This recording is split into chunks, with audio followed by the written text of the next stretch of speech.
Hello. The footage I'm about to show you is of a man I don't recognise. He's a 50-something Caucasian disc jockey from the Norfolk area, and he's a man so out of touch with ordinary people that he's able to make comments as crass and offensive as these. His name, I'm afraid to say, is Alan Partridge. I was interviewing some teenagers and was very much on their level. That was Funky Gibbon by the Goodies to show that we are not averse to a little bit of anarchy. But when one of them accused me of bestial filth, What's that supposed to mean? That you shag sheep. I literally went berserk. You dick, calling me a sheep shagger. I think maybe you're a sheep shagger. Yeah, you're the one that keeps going. Probably keep sheep magazines under your bed. Spooning them with your hot balls pushed up against its woolly back. You're just a bloody chav, chav, chav, chav, chav, chav, chav, chav. Watching that footage back, it makes me feel pretty crummy. I vowed never to make the same mistake again.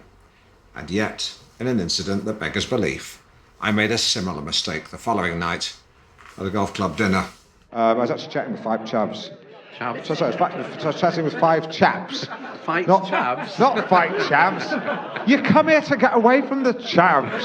Off, back to your council houses. Council houses, council houses, council houses, council houses.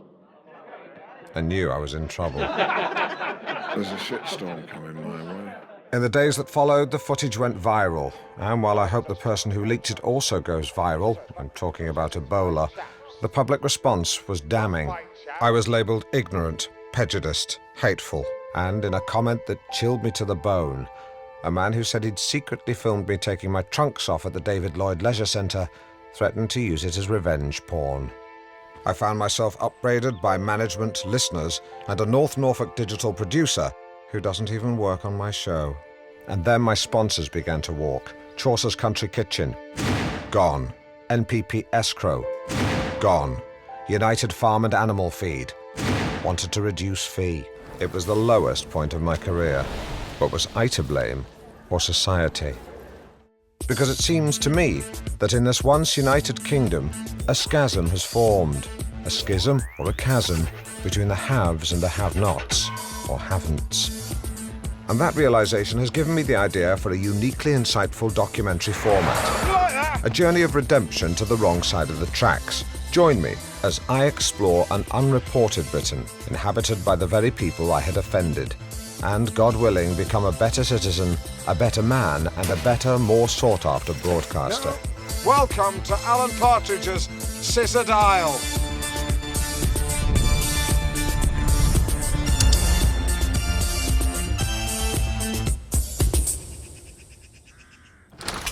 Good morning.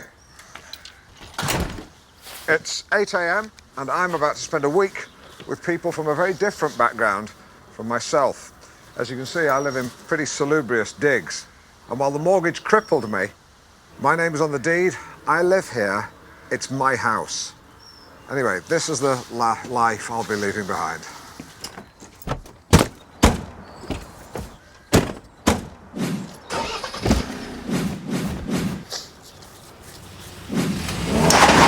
See ya! So that's the life I'm leaving behind. But where am I headed? Well, for the next 7 days, I'll be living in one of Britain's most deprived areas, the spiritual home of the needy, Manchester. You only need hear the locals speak to realise that this is an area severely handicapped by poverty. Once a thriving industrial hub, it's today better known for its teeming gay and lesbian scene, and, coincidence or otherwise, the recent arrival of the BBC in Salford.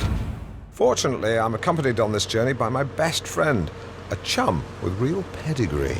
Seldom a pedigree chum, although he only eats boiled eggs. Slightly apprehensive about the week ahead.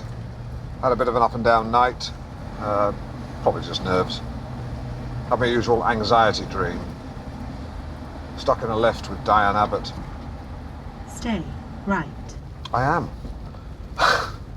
From the dawn of the Industrial Revolution to sometime in the late 1970s, Britain was the workshop of the world.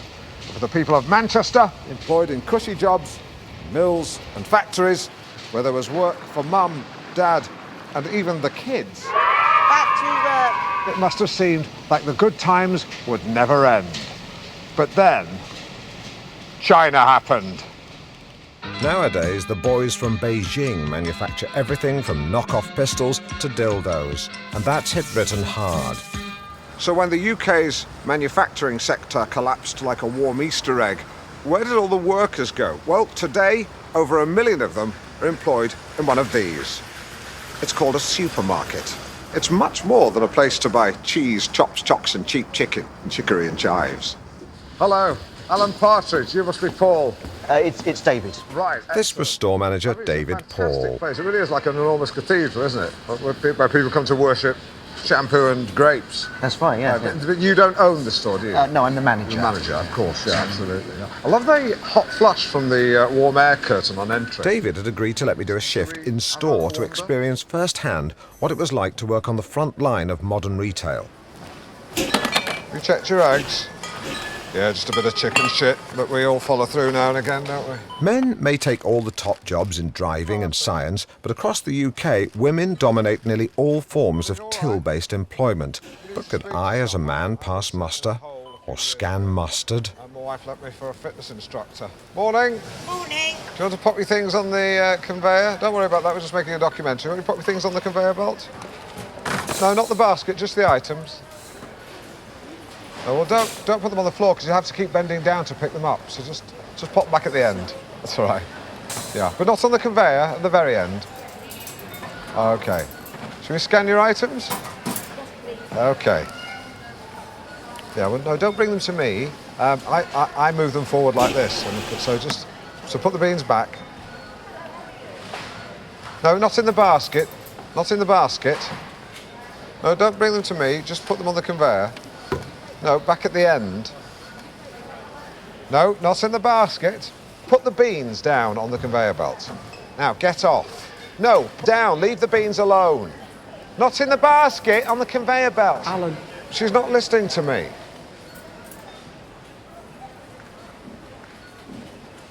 What are you doing? But as my shift on the tills wore on, I realised something extraordinary. I was absolutely brilliant at scanning. The female side of my brain, long dormant, had somehow been re-triggered. Some said I was scanning even quicker than Tesco lifer Pat Bevan. Pat could barely conceal her rage. It's 24.40, please, love. Take your time. Take your time. Have a very relaxing weekend. You've got some nice ingredients there. You go careful there now, my love. You all right packing? By entering a form of hyperconcentration, I'd achieved the holy grail of being able to chat and scan, an almost zen-like state that would give the Dalai Lama a run for its money. You all right packing? They call them bags for life, don't they? But I must have 2 dozen of them in the boot of the car. Looking for self-raising flour? Aisle 4, Chuck. They should call them bags for the drive home. Al, price on Tetley's pack of 40. Every time I get to the checkout, I'm like, where's me bags for life? I heard you were always going out with an old bag. Chance would be a fine thing. What hour was the flour? Aisle 4. $1.19 for the Tetley. Thanks, Al. That's $16.90. You go careful there now, my love. You all right packing? These ladies enter this state each and every day, displaying the kind of physical and mental dexterity we normally associate with fighter pilots. Check out, women. The people of Britain salute you. Well, after some initial doubts, I'm impressed with the working conditions here. The store itself is clean and well ventilated, and there seems little chance of workers succumbing to the kind of chronic lung conditions that blighted the mining communities and made their snot black. All in all, Tesco's are just better than local shops. But there was one employee who really stuck with me. There was a quiet dignity to this man. Without him, the entire car park would look like a drained canal.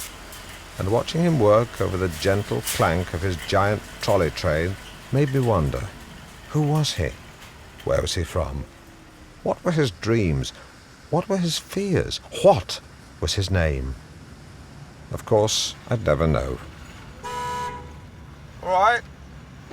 Go round. Stupid woman. I later found out his name was Carl, because there are hundreds of Carls, not just in supermarkets, but quick fits, HSS tool hires, Greggs. Carls are the backbone of Britain. Carls won us the war. Carls keep us safe, clothed, tool hired, Greggsed. Carls. Carls. Carls. Alan Partridge says that I'll He's in a bit of a mood because I've got 4 pepperonis in the glove box, and he knows. While Seldom's mind turned to the peppery meat rods he craved, mine turned to the man I'd met called Carl. Seldom. Sorry, I'm sorry. Well, we all owe a debt to the Carls of this world. All too often, the Carls owe a debt to someone else. Payday lenders. And for those mired in debt, life can feel an awful lot like this. For the next leg of my journey, I've come down to the town of Cheadle to meet a woman who is being circled by loan sharks. Barely afloat on a lilo of debt, it was only a matter of time before one of them used his teeth to pop it. She's agreed to talk to me on condition of anonymity, fearing that being on camera would lead to reprisals from one of the sharks. In this report, her name has been changed.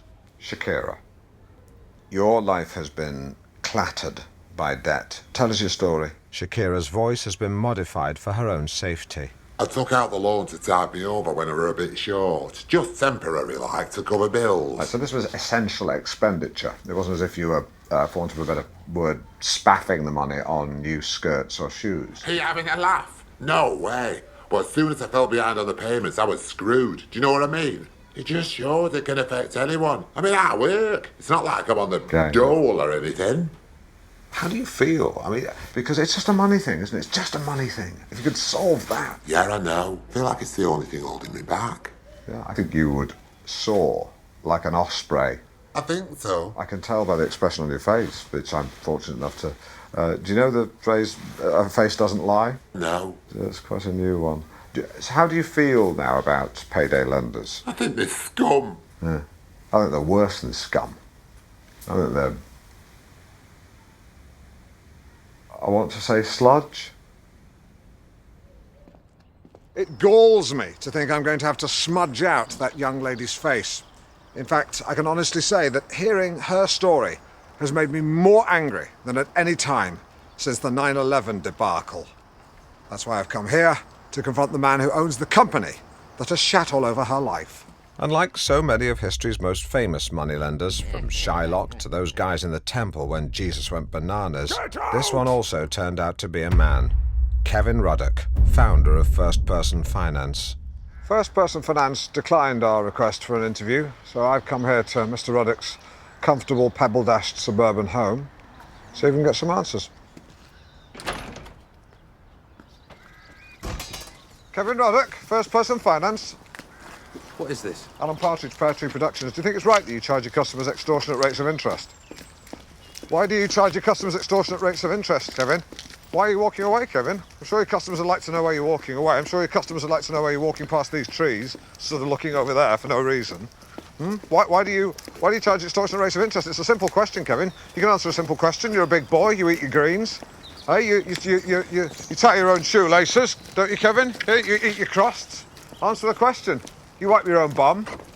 You've always been flat-footed, Kevin. It's not like you're slapping the pavement with 2 pieces of ham. You stink of toothpaste, by the way. Have you just brushed your teeth? You've got a clean mouth. Why don't you use it? Why do you charge your customers extortionate rates of interest? What, hey, Kevin? Why are your cheeks so big? Get off my car. Is that where you store your money? Are you a coin squirrel, Kevin? Hey, why do you look like a sad teddy? Why do you look like a sad teddy in a suit? Not very good at this, are you? What? I think you should just stick to radio. What do you? When have you heard my radio show? Listen to it every morning, mate. It's only on in the Norfolk area. I've got a DAB. Right. All right, then what's your favourite bloody bit, then? Lunchtime lunatics. Yeah, that's mine. It's my idea. Look, Kev, just go easy on your rates of interest, okay? Okay. You know, I get it, you got a business to run, and bills to pay, customers to keep happy. Yeah, I'm the same, I run a business, so I understand the pressures. But, you know, if you can, go easy on your rates of interest, if you can. I'll take a look at it. Cheers.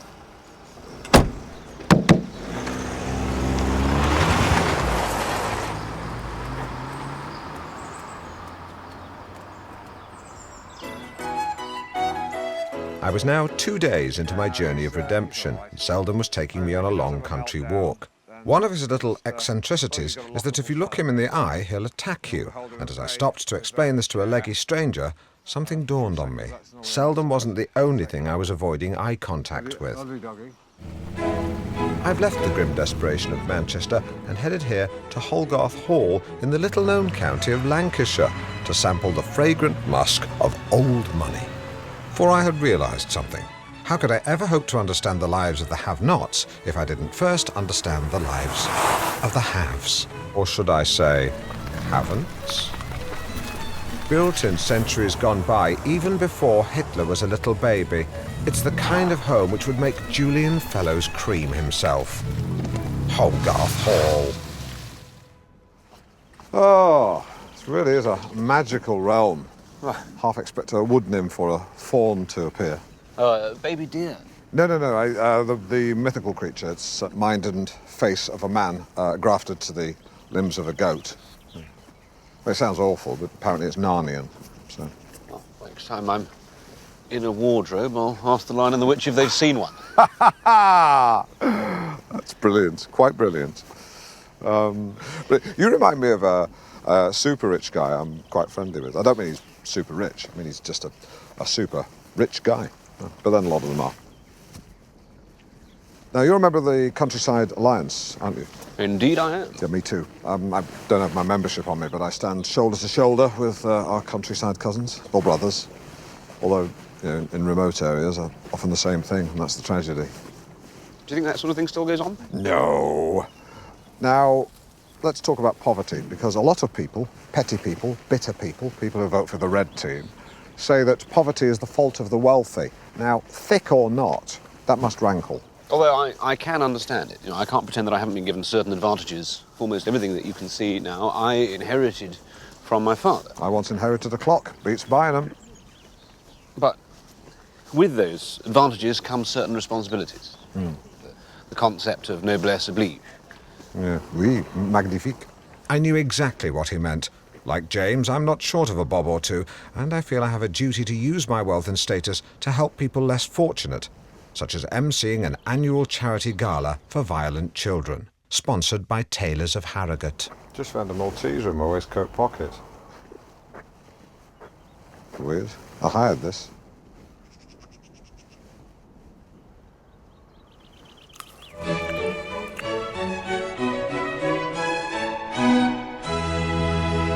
Beautiful embroidery. Yeah. This chap up here bears a striking resemblance to how I imagine the father of Brian May would look. She's gorgeous. Yeah, that is Lord Sebastian. Yeah, no, he's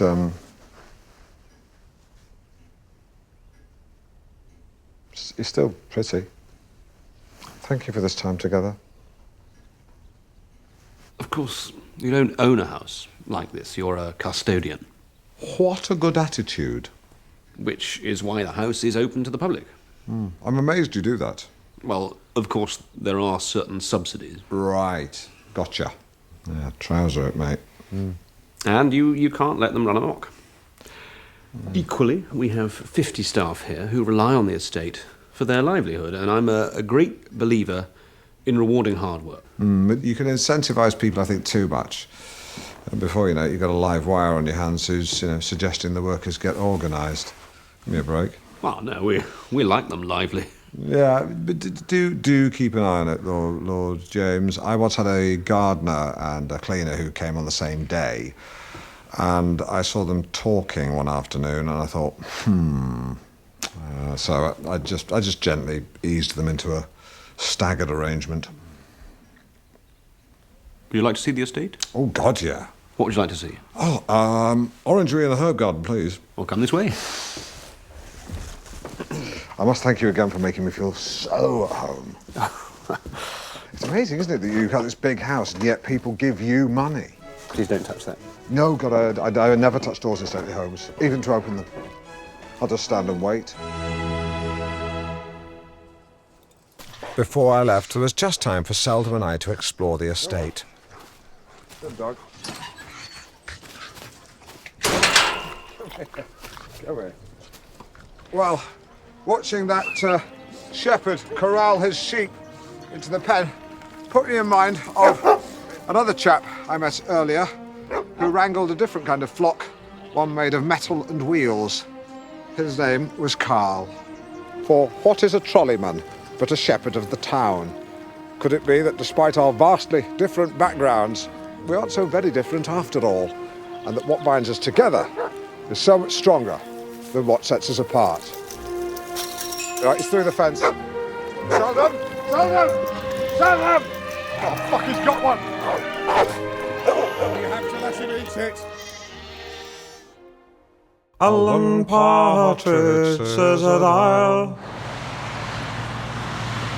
The next day, I headed back to Manchester. Sheldon, have you let off? I wanted to make contact with another unreported group, You dirty bastard. a demographic pandered to but forever claiming victimhood, like young mums in a coffee My shop. eyes water. I'm talking about youths. Acidic. But these are no ordinary youths keen on Duke of Edinburgh awards and family barbecues. These are gnarled inner-city youths, lawless men and women who make up Britain's street gangs, and I want to speak with them. Yet arranging a hookup wasn't going to be easy. They're notoriously flighty and deeply suspicious of outsiders. From my operations nerve centre 10 feet below street level, I fire off calls, texts, emails and snapcats, trying to find a gang prepared to talk. But I come up against dead ends, cold leads and rude idiots. Eventually, through an intermediary, I made contact with a gang from inner Manchester, and with a little persuasion, they agreed to meet. It's 7 p.m. I'm wearing a stab vest and I've just spotted the gang. So here goes. Guys.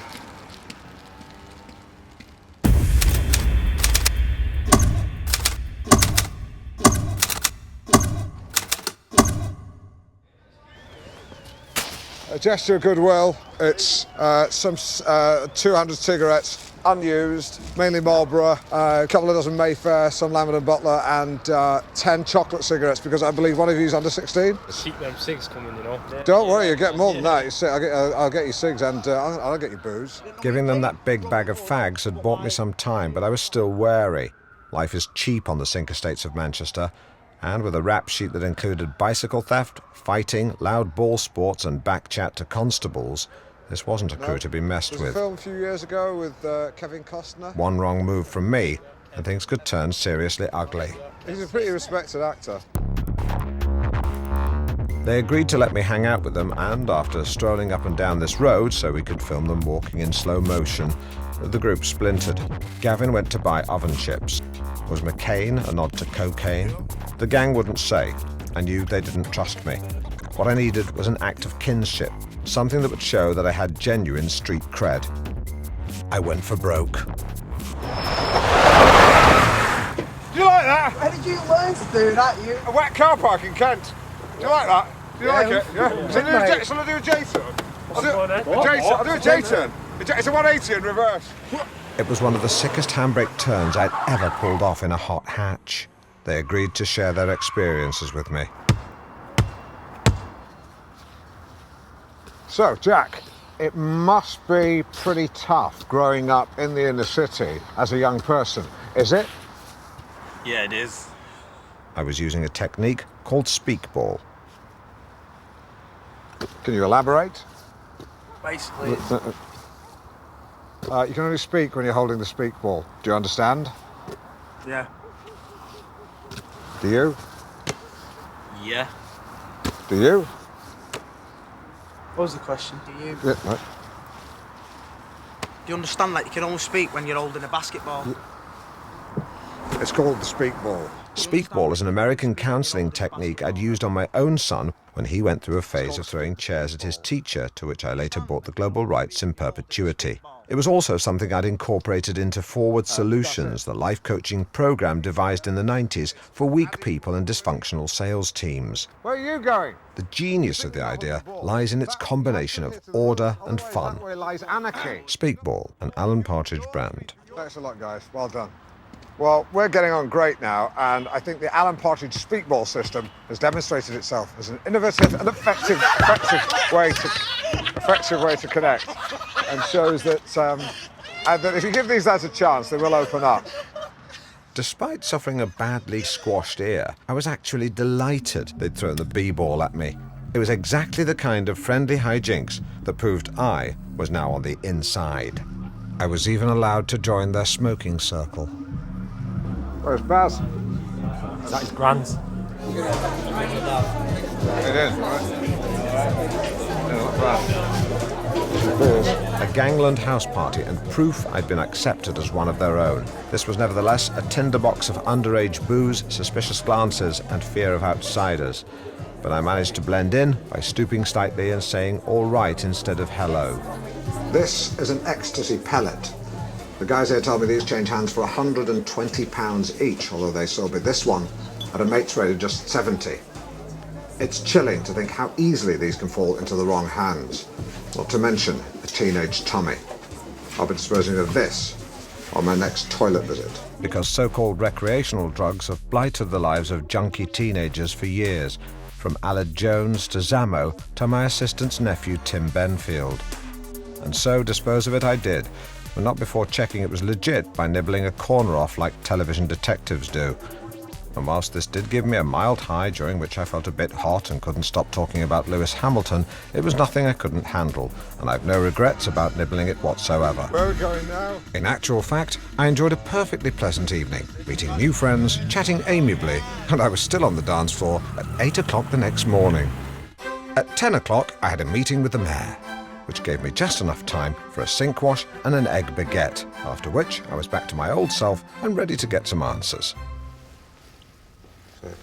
What do you think, do you think there's a growing divide between the haves and the have-nots? Well, life for the poorest sections of society is incredibly tough. The challenge for us as a council is to tackle these problems at a time when our budgets have been cut by central government and we're unable to raise council tax.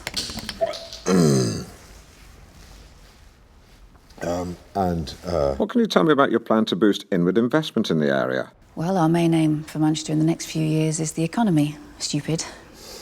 That's a Bill Clinton quote, by the way. I didn't mean you, Alan. Lovely. We believe that over the next 5 years we can bring in over 500 million of inward investment to the area. Right, which I think I'm right in saying will make Manchester the leading recipient of inward investment of any major city in the G8. Lady Mayor, thank you for speaking to me. It's my pleasure. Ha! I'm so cold. Alan Partridge says that I'd enjoyed sparring with the Lady Lord Mayor, despite having a minor cold, but it was time to move on and tackle another of the challenges facing underprivileged people in Britain today. We've all got our favourite kind of bank. High street, investment, sand and sperm. But who's heard of a food bank?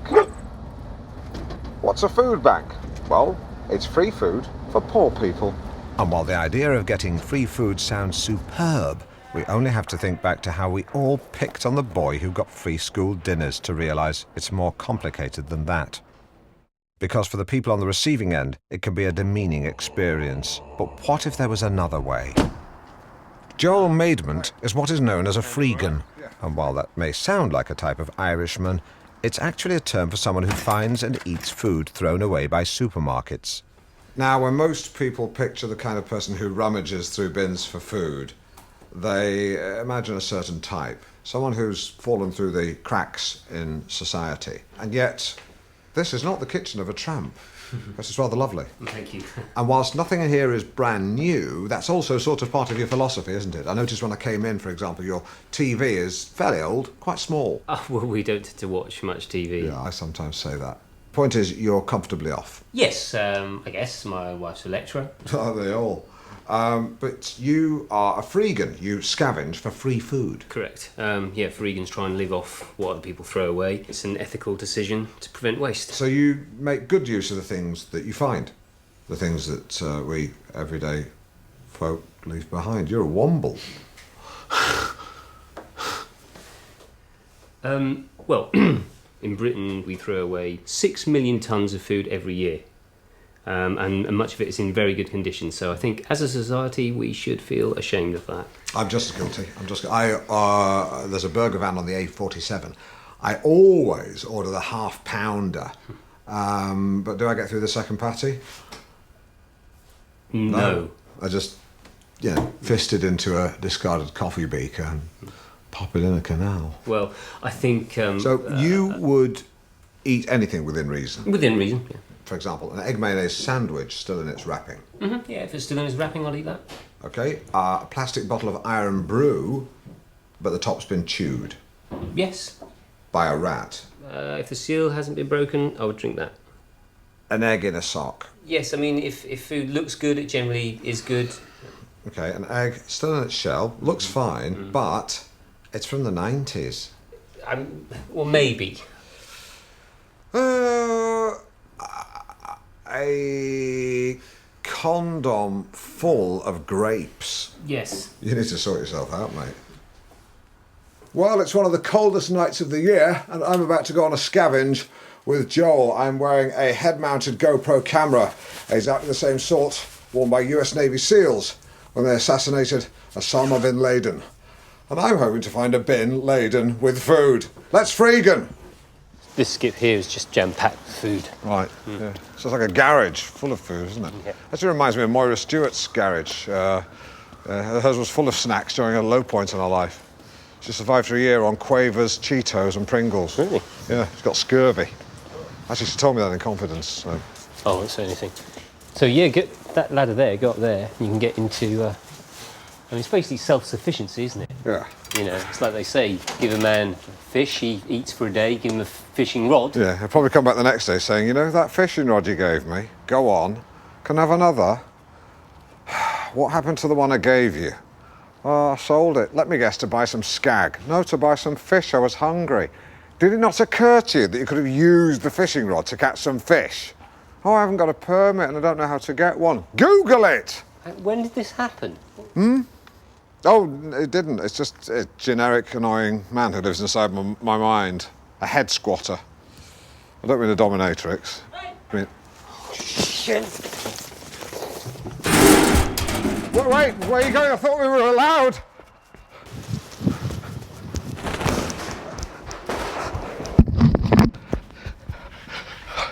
I think the noise that you can hear out there was a security guard.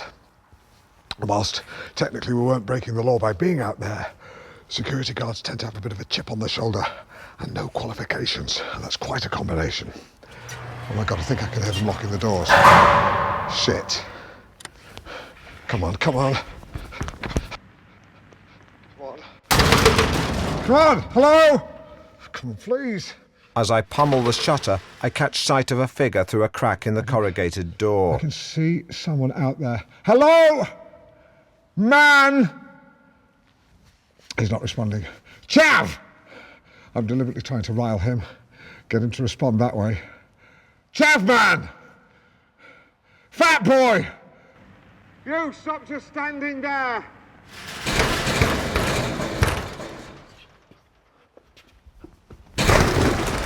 I was later to discover that the figure I'd seen was nothing more than a cardboard cutout of a Nolan sister holding some Activia. I'll report you! I am trapped. Alan Partridge says that I'll... I'm locked in a warehouse because a man who goes on about ethics deserted me to save himself. Funny old world. He could find a banquet in a bin bag, but couldn't find real balls in his own ball bag.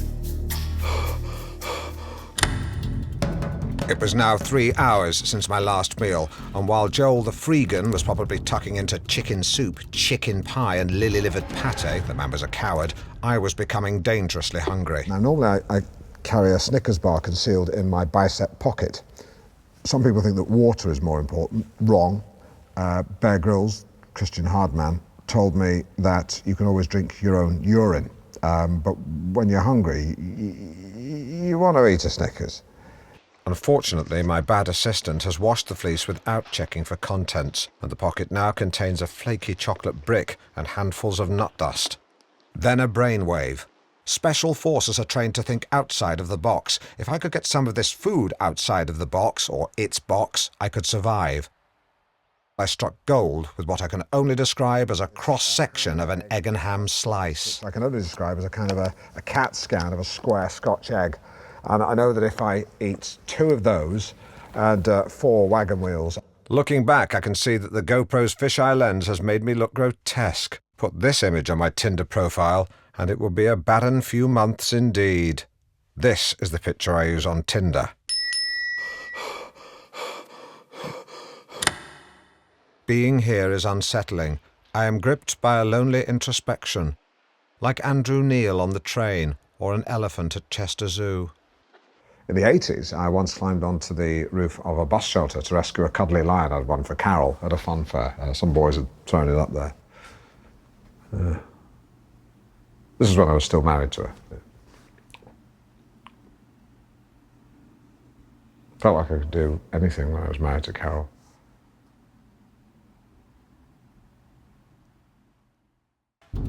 But danger is looming, because like Carol, the warehouse had grown incredibly cold and unloving. Absolutely freezing in here. I've not been this cold since I had to dial 999 after I did the ice bucket challenge. I begin to panic, running up and down in a futile attempt to keep warm. My extremities are now stinging. Unless I find a way to warm up soon, I'll be dead by morning. Just another one of the ghosts that haunts the aisles and corridors of this facility. Like the one I witnessed when watching back CCTV footage from the warehouse cameras. What was this glowing figure? This strange spectral form? It took me a full 10 seconds before I remembered that it was me. In my desperation to keep warm, I'd used packing material and box tape to fashion what most people would describe as a classic bubble-wrap double gown and cowl. Well, I'm warm as toast. Unfortunately, I look like the bastard love child of a bubble-wrapped honey monster and some sort of demented Scottish widow. Horrific thought, the honey monster forcing himself on a Scottish widow. And she's been through enough. The lovely, bubbly warmth is just the fillip I need in the minutes before the warehouse is due to open. Unfortunately, it turns out the warehouse is closed at weekends, and it is to be another 51 hours before I am discovered, by which time my mental state has become fragile. What are you doing? I'm not a weird thief. Ceasefire! Ceasefire! It's the bubble wrap. Ceasefire! Hold your fire! It's the noise of the bubble wrap. Oh, yeah. What have you done with your fucking clothes? They're folded up over there. Alan Partridge says that I genuinely feel I've emerged a changed man, and one who's undergone a conversion every bit as dramatic as St. Paul on the road to Damascus, and a good deal safer. Try to convert to Christianity on the roads of modern-day Syria, and you'd be bundled into a car by the bad bastards of ISIS, forced to read a prepared statement on YouTube, and then beheaded by a 10-year-old. Unspeakable, man. And a horrible boy. It was time for me to become a better man, starting with an apology I should have made some time ago to the very person who'd started me off on this journey, the chap I'd so grossly offended, Marvin. 'Twas time to make amends. So I've prepared a statement that I will be reading to Marvin to make sure that the apology is unequivocal, ensure that that happens. I, Alan Partridge of sound mind, do humbly state that I'm sorry if you felt offended or were offended. I was under a lot of pressure at the time because the woman I loved had decided she no longer felt similarly towards me. Nevertheless, I was wrong to imply that you have feelings for sheep, or if you do, that you give physical expression to those feelings through ovine congress. I also regret shoving you in the car park. That was another thing that happened. And calling you a chav, a horrible pejorative term that should be consigned to the museum of no longer acceptable words like strumpet, Nancy boy, or packy. Packy or chinky? Packy. Thank you. I apologise unreservedly. Equally, I'm sure there are a number of things about that day that you'd like to reflect on too. At that point, as a peace offering, I'll offer to take him to Chapelfield Shopping Centre for a fizzy drink and a sandwich. Do kids still drink sandwiches? Eat fizzy drinks? Well,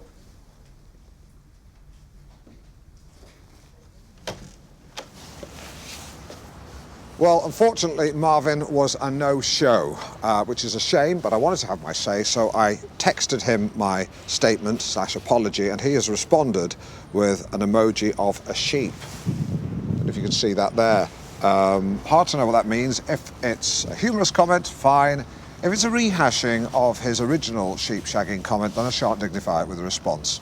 In much the same way that David Cameron deftly swatted away those rather scurrilous rumours. I don't know if you remember, there was a suggestion that David put his cock in a pig's mouth, which in any case should be seen in the context of his many great achievements, such as tax breaks for big business. One in the eye for the taxman. Although there's no suggestion that he put it there.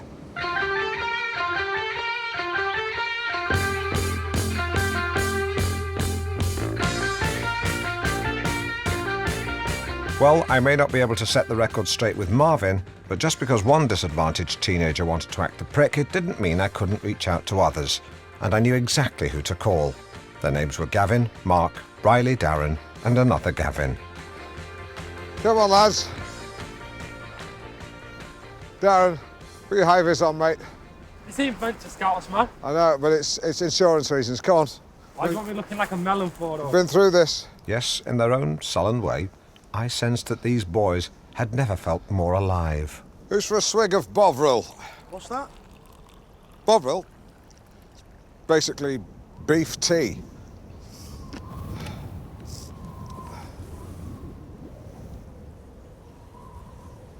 Do you like hot salt drinks? We stomped up hills and scrambled across scree, and the only brain-altering highs they were allowed this time were the kind of geological facts that would give them flashbacks for the rest of their lives. Those rock formations up there were formed from the fossilised shells of dead sea creatures. So if you think about it, the entire Peak District is one enormous scampy graveyard. Pretty cool, yeah? Come on, let's take a closer look. I don't believe in reincarnation, but if I have had a previous life, it would probably be as one of Britain's leading geography teachers. If you'd have suggested that after making this documentary, my life would have been put into perspective by 5 teenagers from Manchester, I would have pushed you into some bushes. And yet here we are. Because while these lads weren't going to win any awards for Greek or Latin, they'd get an A+ if there was a BTEC in fun. And as I hurtled through the air, feeling calm and relaxed, I found myself looking back on what had been by any measure an incredible journey. And whilst you're not going to convince everyone, it was clear I'd achieved genuine redemption. I was cleansed, absolved, perhaps even at peace. Could this be the time to sink back into the deep, dark depths of obscurity, to bow out gracefully? Or maybe, just maybe, the time to emerge renewed, reborn, resurrected. Not just a better man, but a better, more sought-after broadcaster. A woman I know who's a Baptist wept when she saw these pictures, as I suspect many of you are now. All that remains is for me to bid you a fond farewell. For I must go now, back to my flock, certain to be welcomed with open arms by listeners, YouTube commentators, and sponsors alike. Goodbye, or should I say, au revoir. Goodbye. G'day, g'day, g'day, g'day, g'day, g'day, g'day, g'day, g'day, g'day, g'day, g'day.